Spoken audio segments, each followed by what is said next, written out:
O título da pregação é Estranhamente e Maravilhosamente Abençoado. Estranhamente e maravilhosamente abençoado. Gênesis 27. É uma passagem muito estranha aos nossos olhos.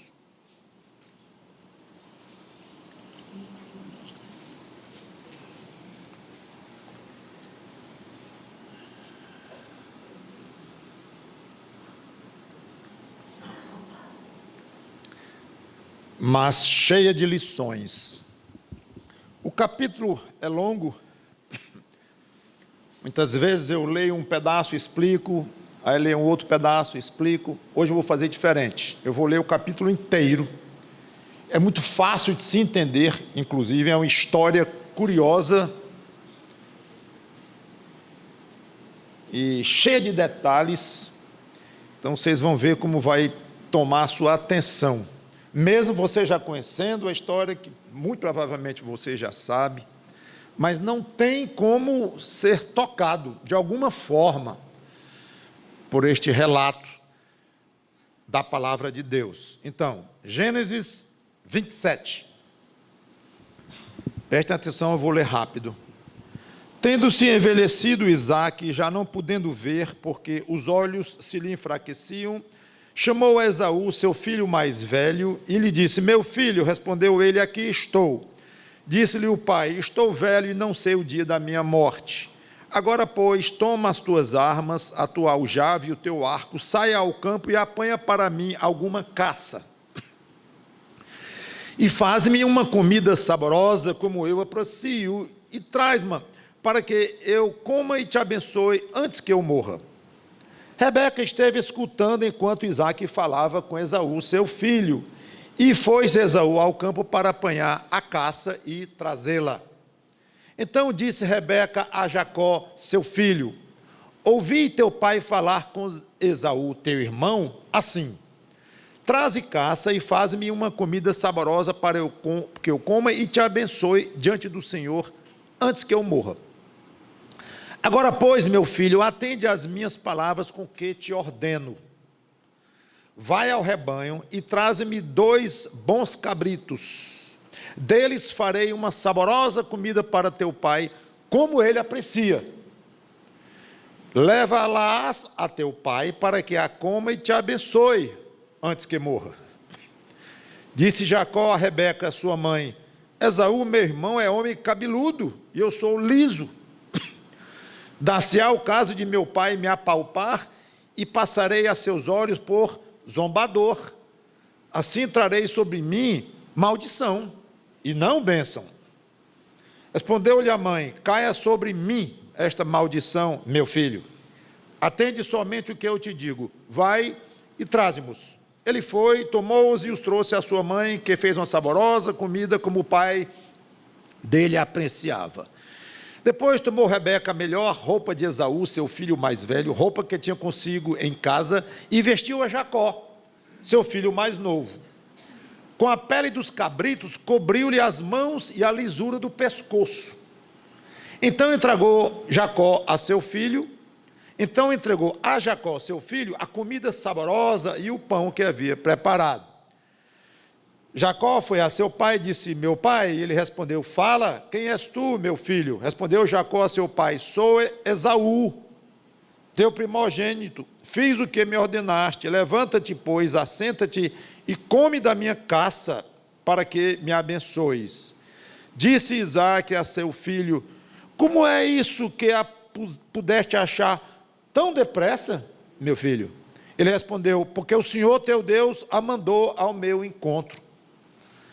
Então disse Isaque a Jacó: chega-te aqui para que eu te apalpe, meu filho, e veja se és meu filho Esaú ou não. Jacó chegou-se a Isaque, seu pai, que o apalpou e disse: a voz é de Jacó, porém as mãos são de Esaú. E não o reconheceu, porque as mãos, com efeito, estavam peludas como as de seu irmão Esaú, e o abençoou.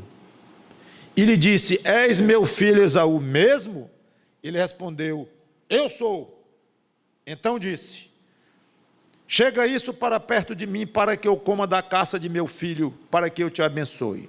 Chegou-lhe, e ele comeu. Trouxe-lhe também vinho, e ele bebeu. Então lhe disse Isaque, seu pai: chega-te e dá-me um beijo, meu filho. Ele se chegou e o beijou. Então o pai aspirou o cheiro da roupa dele e o abençoou.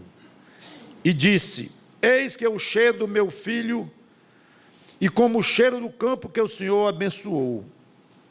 Deus te dê do orvalho do céu e da exuberância da terra e fartura de trigo e de mosto.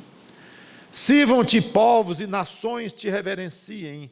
Sê senhor de teus irmãos, e os filhos de tua mãe se encurvem a ti. Maldito seja o que te amaldiçoar, e abençoado o que te abençoar. Mal acabara Isaque de abençoar a Jacó, tendo este saído da presença de Isaque, seu pai, chega Esaú, seu irmão, da caçada. E fez também ele uma comida saborosa, e trouxe ao seu pai, e lhe disse: levanta-te, meu pai, e come da caça de teu filho, para que me abençoes. Perguntou-lhe Isaque, seu pai: quem és tu? Sou Esaú, teu filho, o teu primogênito. Respondeu. Então estremeceu Isaque de violenta comoção e disse: quem é, pois, aquele que apanhou a caça e matou-se? Eu comi de tudo antes que viesses, e o abençoei, e ele será abençoado. Como ouvisse Esaú tais palavras de seu pai, bradou com profundo amargor e lhe disse: abençoa-me também a mim, meu pai. Respondeu-lhe o pai: veio o teu irmão astuciosamente e tomou a tua bênção. Disse Esaú: não é com razão que se chama ele Jacó, pois já 2 vezes me enganou. Tirou-me o direito de primogenitura e agora usurpa a bênção que era minha. Disse ainda: não reservaste, pois, bênção nenhuma para mim? Então respondeu Isaque a Esaú: eis que o constituí em teu senhor, e todos os seus irmãos lhe dei por servos. De trigo e de mosto o apercebi. Que me será dado fazer-te agora, meu filho? Disse Esaú a seu pai: acaso tens uma única bênção, meu pai? Abençoa-me também a mim, meu pai. E levantando Esaú a voz, chorou. Então lhe respondeu Isaque, seu pai: longe dos lugares férteis da terra será a tua habitação, e sem orvalho que cai do alto. Viverás da tua espada, e servirás a teu irmão. Quando, porém, te libertares, sacudirás o seu jugo da tua cerviz. Passou Esaú a odiar a Jacó por causa da bênção com que seu pai o tinha abençoado, e disse consigo: vem próximos dias de luto por meu pai, então matarei a Jacó, meu irmão. Chegaram aos ouvidos de Rebeca estas palavras de Esaú, seu filho mais velho. Ela, pois, mandou chamar a Jacó, seu filho mais moço, e lhe disse: eis que Esaú, teu irmão, se consola a teu respeito, resolvendo matar-te. Agora, pois, meu filho, ouve o que te digo: retira-te para a casa de Labão, meu irmão, em Harã. Fica com ele alguns dias, até que passe o furor de teu irmão, e cesse o seu rancor contra ti, e se esqueça do que lhe fizeste. Então providenciarei e te farei regressar de lá. Porque hei eu de perder os meus 2 filhos num só dia? Disse Rebeca a Isaque: aborrecida estou da minha vida por causa das filhas de Et. Se Jacó tomar esposa dentre as filhas de Et, tais como estas, as filhas desta terra, de que me servirá a vida? Vamos orar. Obrigado, Senhor Deus, pela Tua palavra, que o Teu Espírito Santo nos ajude a aprender lições valiosas daqui. Em nome do Senhor Jesus Cristo. Amém. Nós temos um pulo de algumas décadas, talvez mais de 40 anos, entre o episódio da venda da primogenitura de Esaú para Jacó. Se você não ouviu essa pregação, é importante que ouça. Preguei semana passada e não vou dizer que é uma continuação, mas uma se explica muito à luz da outra. Vocês lembram então que muitos anos atrás Esaú estava com fome, pediu uma sopa de lentilhas que Jacó estava fazendo, e Jacó disse: eu lhe dou, mas você me vende o seu direito de primogenitura. Já expliquei o valor do direito de primogenitura na época, especialmente no caso de um patriarca como Isaac era, filho que era de Abraão, e que recebeu promessas belíssimas, importantíssimas, que mexem com o mundo inteiro com relação a Abraão e o povo de Israel que viria dele, Abraão. Então é importante, para entendermos o que se passa aqui, agora, muitos anos depois, lembrarmos o que aconteceu lá. E o fato é que essa família era uma família desequilibrada, incrivelmente, ao mesmo tempo em que era a família do patriarca Isaac, filho de Abraão, mas isso serve para glorificar ainda mais a Deus na soberania, na eleição de Deus e no fato de que Ele trabalha na vida de homens pecadores, cheios de falhas, mulheres, mas Ele quer ver fé, Ele quer ver fidelidade, porque pureza Ele não vai ver, Ele sabe que não vai ver, porque o mundo inteiro pecou em Adão e todos nascem com a natureza pecadora.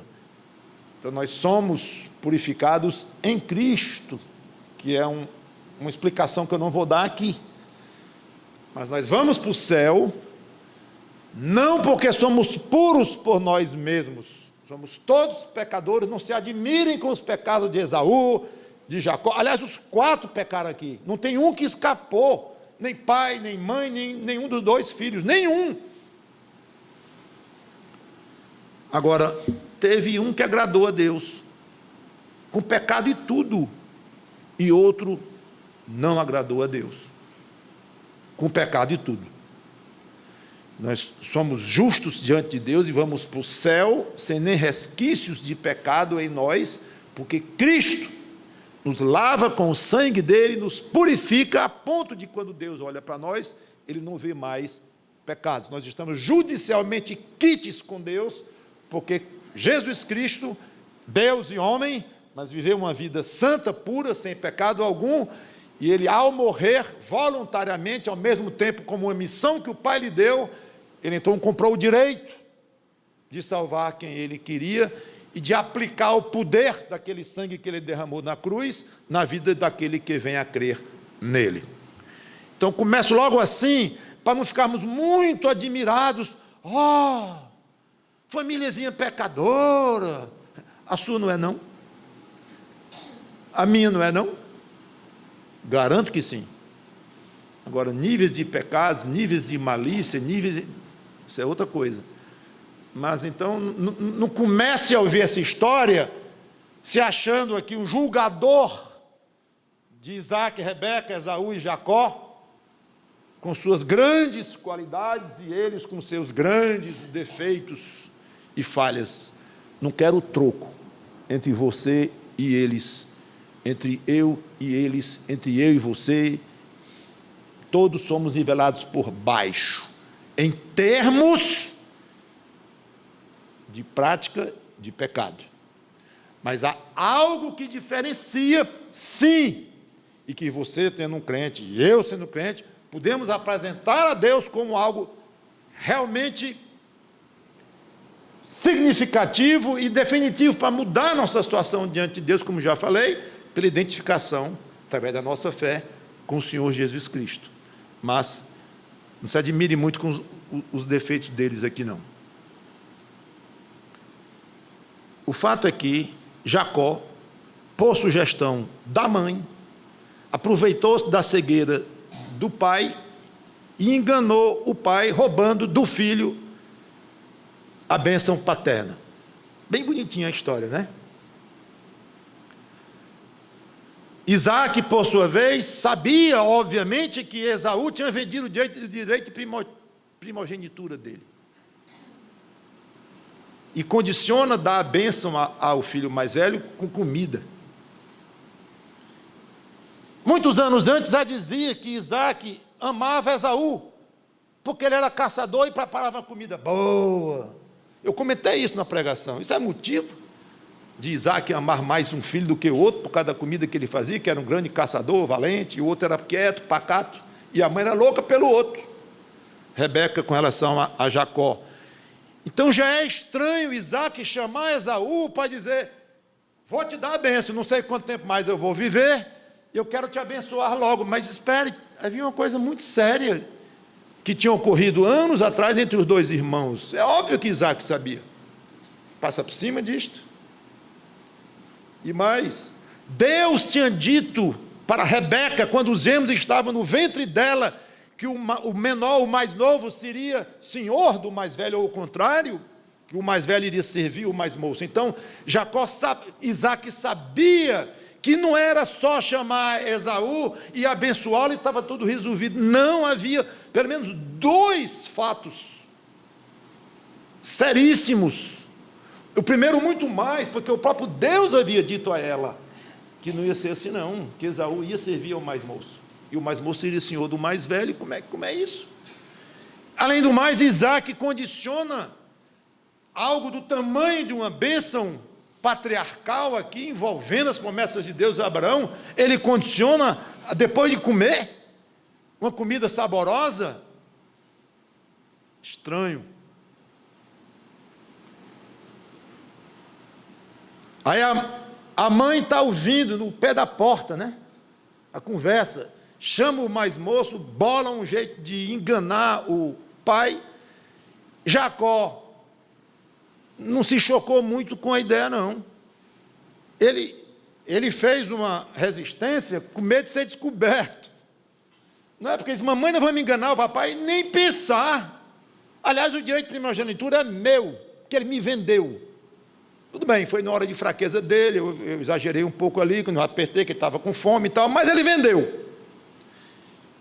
E por acaso não tem umas palavras que o nosso Deus te disse, não, mamãe? Então, calma, não é assim não, vamos deixar as coisas acontecerem no tempo de Deus, do jeito de Deus, já está resolvido isto, por Deus, vamos deixar acontecer. Não, mamãe, esse negócio não vai dar certo. Não porque é uma coisa imoral, uma coisa feia que foi, imoral no sentido de indecente, moralmente falando. Não é por isso, é porque o pai dele descobriu que eu sou todo liso, e o outro é cabeludão, peludão. Então ele vai descobrir. Aí a mãe foi adiante no plano, e vocês viram aqui como ela então cobriu o pescoço e as mãos com o pelo do carneiro que ela tinha matado, para fazer uma comida tão boa quanto a do filho. E alguém até comentou, achei interessante, vai ver que a mãe, Rebeca, aqui não temos base bíblica para dizer, mas ela podia ter um ciúme grande do filho, porque o pai vivia elogiando a comida do filho, mas nós vemos aqui que Rebeca rapidamente fez uma comida tão boa quanto a dele, curiosamente. E por que Isaac elogiava tanto a comida do filho e não da mulher? Pelo menos até onde a gente tem notícia aqui. O fato é que ela sabia fazer tão bem quanto o filho. Vai ver que ela ensinou o filho a cozinhar. O fato é que, vem a pergunta, como é que Deus permite que uma bênção tão especial, que envolve todo o povo judeu, envolve todo o mundo, porque Deus já havia dito para Abraão, e repete para Jacó aqui, aqueles que te abençoarem serão abençoados, os que te amaldiçoarem serão amaldiçoados. Então Israel é significativo para o mundo inteiro, pois estava envolvido aqui uma bênção, estava aqui envolvido nessa bênção, envolvido o mundo, o povo judeu, e aponta para Cristo. Como é que uma bênção desse padrão Deus permitiu que fosse concedida em circunstâncias tão esquisitas, envolvendo atitudes tão feias? Alguns fatos que nos ajudarão a achar a história menos estranha. Note que eu não estou dizendo de jeito nenhum estranha. Eu estou assumindo que é uma história difícil para o nosso senso. Mas é bom nós utilizarmos os fatos que nós temos e o conhecimento para poder minorar essa estranheza. Quanto a Esaú, já falei bastante sobre ele na pregação passada, não vou repetir. Li Hebreus 12, 16 e 17, que não vou ler mais. No contexto lá da venda da primogenitura, feita a Jacó anos antes, e o Novo Testamento, o Espírito Santo, inspirando o autor de Hebreus, declara que era um homem profano, e eu já expliquei o que é profano, que valoriza de uma maneira exagerada as coisas terrenas, as coisas materiais ao redor, e as coisas espirituais de valor diante de Deus, deixa isso em segundo plano ou em plano nenhum. Esse é o profano. Óbvio que Isaac aqui estava pagando pelo seu comportamento, ele estava tendo o resultado natural. Ele não tinha mais o direito àquela bênção, ele vendeu esse direito, ele deu para Jacó, em troco de um prato de comida, mas deu, ou vendeu, melhor dizendo. Então, muitas pessoas sofrem hoje, porque estão colhendo o que plantaram.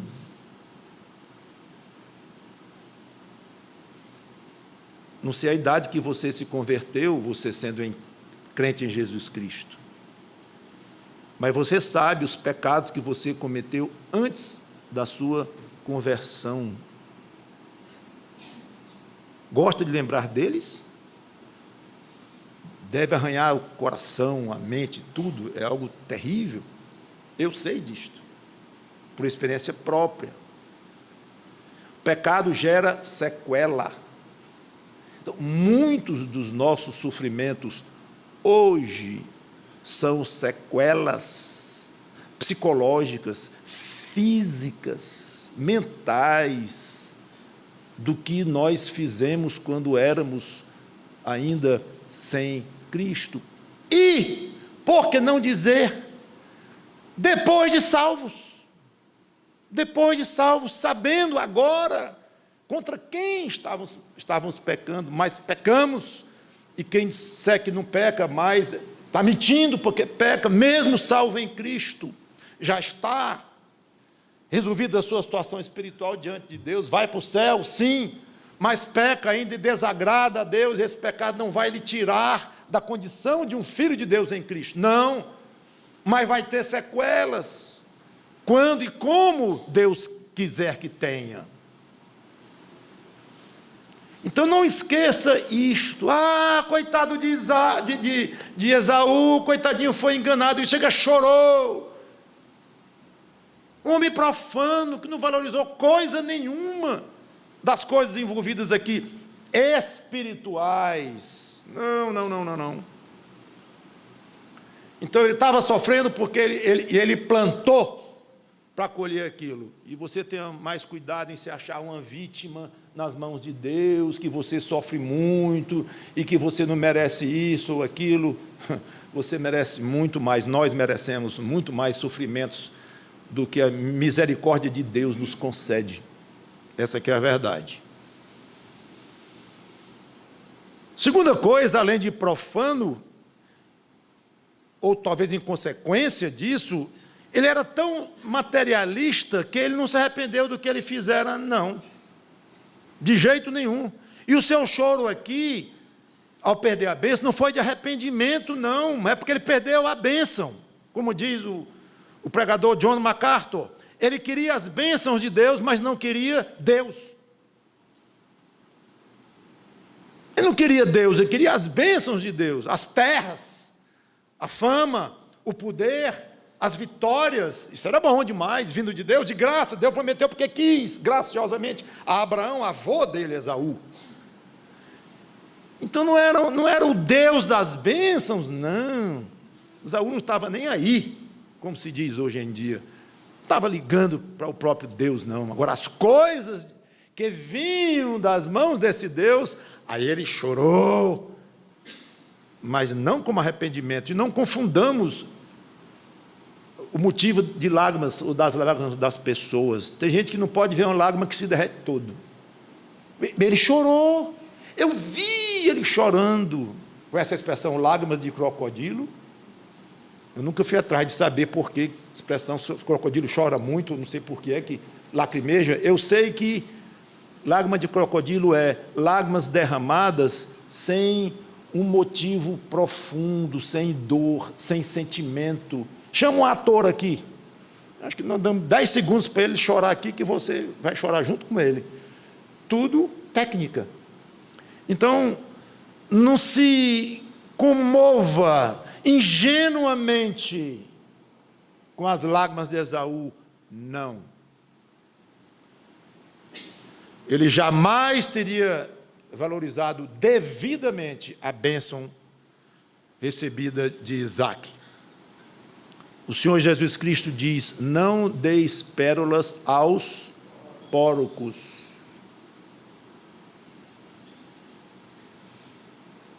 Nunca Esaú iria valorizar aquela pérola da promessa. Então, em vez de bênção, ele recebeu maldição. Como já li, não vou me deter muito aqui. Ele moraria no deserto, longe das terras férteis, chamada Edom, e dele veio o povo, os edomitas, e veio a região chamada Idumeia, que os romanos terminaram absorvendo. Sempre estaria em lutas, seria dominado por Israel durante grande parte do tempo, e no fim ele se livraria, coisa que aconteceu 900 anos depois, parou de haver guerra, briga entre Israel e os idumeus, os descendentes de Edom. E a Bíblia ainda fala, Obadias, fala do desaparecimento total de Esaú da face da terra, coisa que ainda não aconteceu, que ainda existem descendentes dos idumeus. O que era a Idumeia hoje é parte da Jordânia, a leste do rio Jordão. E ainda há descendentes de Edom ainda, mas está previsto, e vamos ver isso mais no final, que vão desaparecer. Com relação a Jacó, meu tempo acabou. 30 minutos. Estou marcando aqui, e se eu for desenvolver mais ainda, eu vou levar 1 hora, e eu só quero levar 1 hora de noite. De manhã eu não quero passar de 30 minutos. Me obriguei a essa disciplina.